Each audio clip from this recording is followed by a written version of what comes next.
Hello, everyone, and welcome.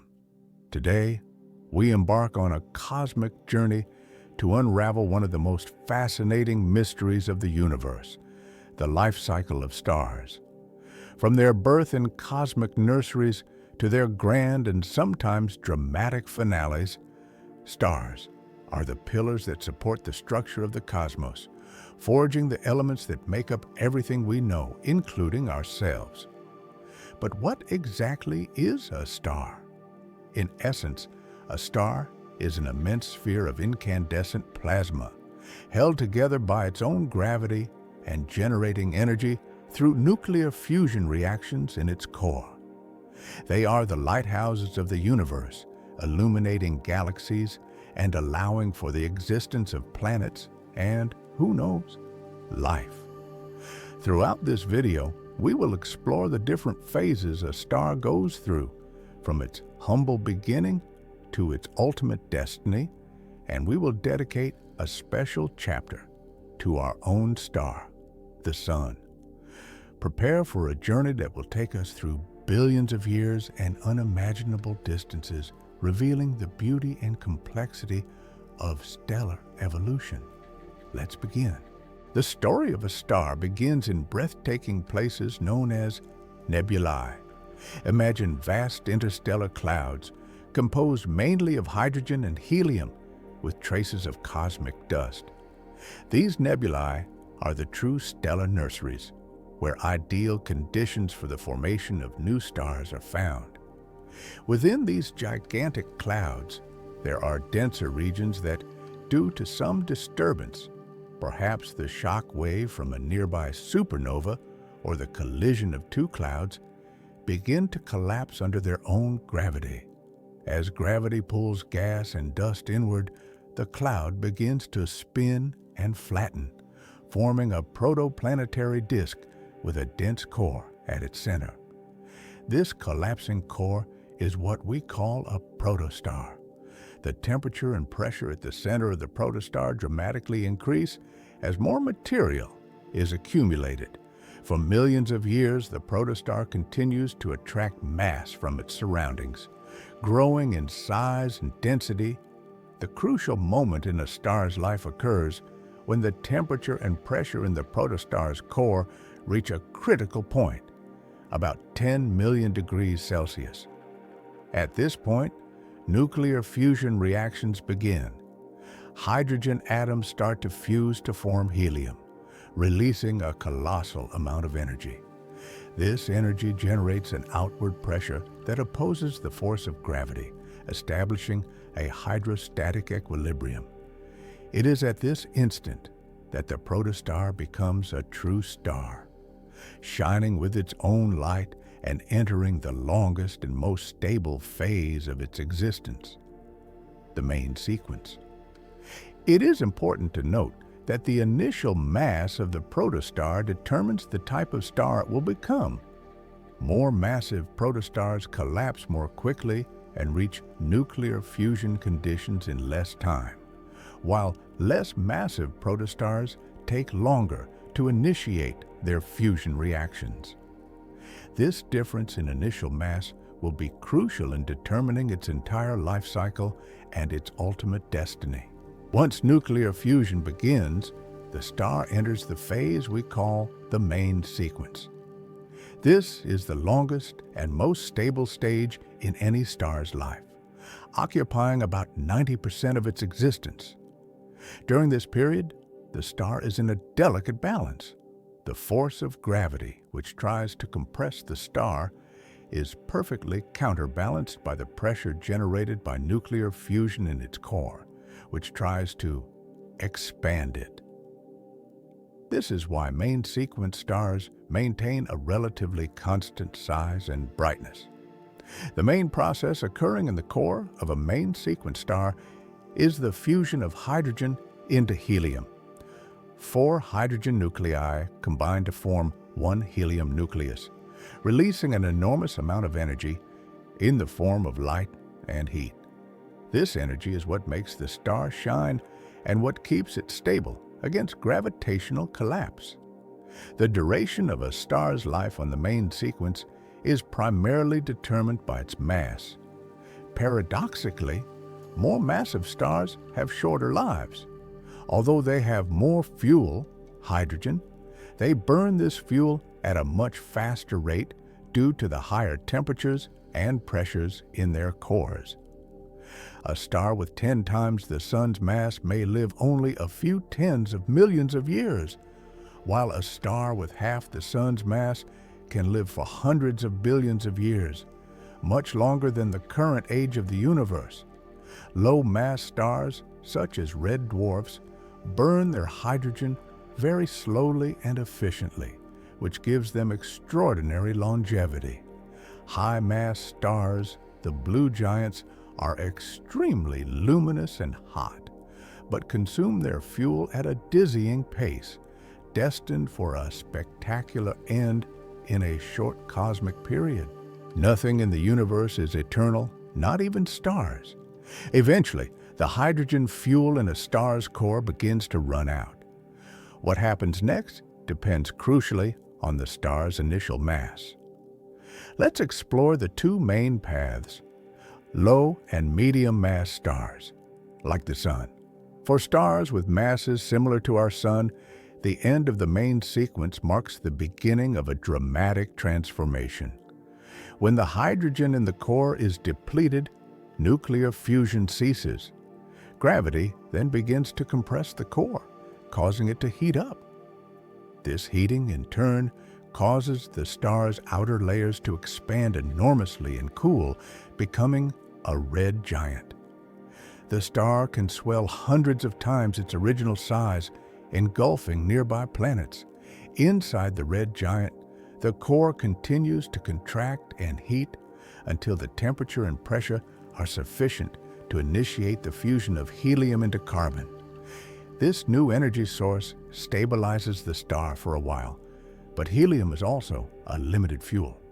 Once the helium is depleted, the star no longer has fuel for nuclear fusion in its core.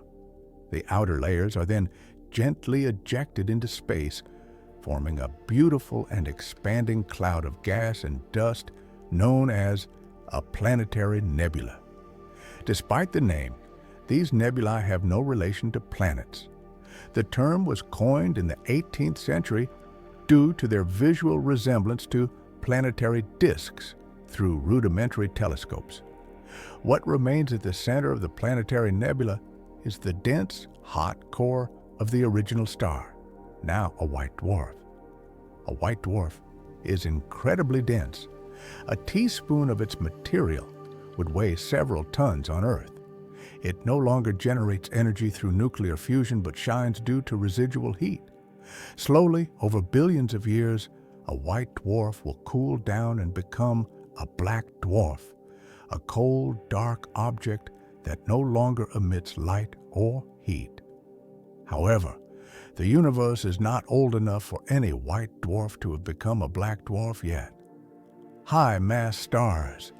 The fate of more massive stars is much more violent and spectacular. Stars with more than 8 to 10 times the mass of the Sun follow a different evolutionary path. After exhausting hydrogen and helium, their cores are capable of fusing heavier elements such as carbon, oxygen, neon, magnesium, silicon, and finally, iron. The fusion of elements releases energy up to iron. When the core becomes predominantly iron, nuclear fusion can no longer produce energy. On the contrary, iron fusion consumes energy. Without the outward pressure from nuclear fusion to support the core against gravity, the iron core collapses in a matter of milliseconds. This collapse is incredibly fast and violent, resulting in a rebound of the star's outer layers. This cataclysmic explosion is what we call a supernova. A supernova can shine brighter than an entire galaxy for a brief period, releasing a colossal amount of energy and scattering heavy elements, forged inside the star and during the explosion itself, throughout space. These elements are crucial for the formation of new stars, planets, and ultimately, life. What remains after a supernova depends on the mass of the remnant core. If the core is between 1.4 and about 3 solar masses, it will become a neutron star. A neutron star is an extremely dense object, where protons and electrons have been crushed together to form neutrons. A teaspoon of neutron star material would weigh billions of tons. They rotate rapidly and can emit beams of radiation, being observed as pulsars. If the remnant core is even more massive, exceeding approximately 3 solar masses, not even the neutron degeneracy pressure can prevent gravitational collapse. The core continues to contract indefinitely, forming a black hole. A black hole is a region of space-time where gravity is so intense that nothing, not even light, can escape. They are the most mysterious and extreme objects in the universe, and their existence has profound implications for our understanding of physics and the cosmos. Now, let's focus on the most important star for us, our Sun. Currently, the Sun is in the main sequence phase, in the middle of its life. It is about 4.6 billion years old and will continue to fuse hydrogen into helium in its core for approximately another 5 billion years. During this time, it will remain relatively stable, providing the essential energy for life on Earth. To better understand our Sun, let's explore its internal structure and dynamic phenomena. The Sun is composed of several layers. The internal layers are the core, the radiative zone, and the convective zone. In the core, the temperature reaches about 15 million degrees Celsius, and this is where nuclear fusion occurs. The energy generated travels outward through the radiative zone by radiation, and then through the convective zone by convection, where hot plasma rises and cooler plasma sinks. The Sun's outer layers are the photosphere, the visible surface, the chromosphere, and the corona. The photosphere has a temperature of about 5,500 degrees Celsius. Above it, the chromosphere is a thinner, hotter layer, and the corona, the outermost layer, can reach millions of degrees Celsius, although it is much less dense. In addition to its structure, the Sun is an incredibly active celestial body. It frequently releases enormous amounts of energy in the form of solar flares and coronal mass ejections, CMEs. Solar flares are sudden bursts of radiation that occur on the Sun's surface, caused by changes in its magnetic field. CMEs are large bubbles of gas and magnetic field ejected from the solar corona. When these flares and ejections are directed towards Earth, they can cause spectacular auroras, but they can also interfere with satellites, power grids, and radio communications. However, the Sun will also follow the evolutionary path of low and medium mass stars.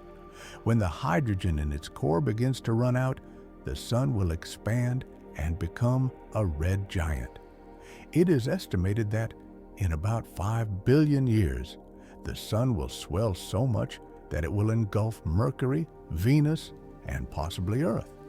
The Earth's surface will become uninhabitable long before that, as the Sun becomes hotter and brighter in its final main sequence stages and then expands as a red giant. After the red giant phase, the Sun will eject its outer layers, forming a bright and ephemeral planetary nebula. What will remain will be its core, a white dwarf. This white dwarf will be approximately the size of Earth, but will contain about half of the Sun's original mass, making it incredibly dense. Slowly, over trillions of years, this white dwarf will cool down and become a black dwarf, a cold, dark stellar remnant. The Sun's fate is a powerful reminder that everything in the universe has a cycle, and even our star, which seems so constant to us, is on an evolutionary journey. Understanding the sun's life cycle helps us appreciate the delicacy and transience of life on our planet. We have reached the end of our exploration of the life cycle of stars. We have seen how these cosmic giants are born from clouds of gas and dust, spend billions of years in a delicate balance on the main sequence, and finally meet their varied destinies, whether as white dwarfs, neutron stars, or the mysterious black holes. Each phase of the stellar cycle is a testament to the dynamism and beauty of the universe. More than that, the life cycle of stars is fundamental to our very existence. The heavier elements that make up our bodies, the planet we live on, and everything around us, carbon, oxygen, iron, were forged inside stars and scattered throughout the cosmos in supernova explosions. We are, literally, made of stardust. Understanding the life cycle of stars is not just a matter of scientific curiosity. It is a way to connect with the vast tapestry of the universe and to appreciate our own cosmic origin. Stars are the architects of the cosmos, and their life and death shape the universe we live in. We hope this journey has been as enlightening as it was fascinating. If you enjoyed this video, don't forget to like, share, and subscribe to the channel for more content about the mysteries of the universe. Until the next cosmic adventure,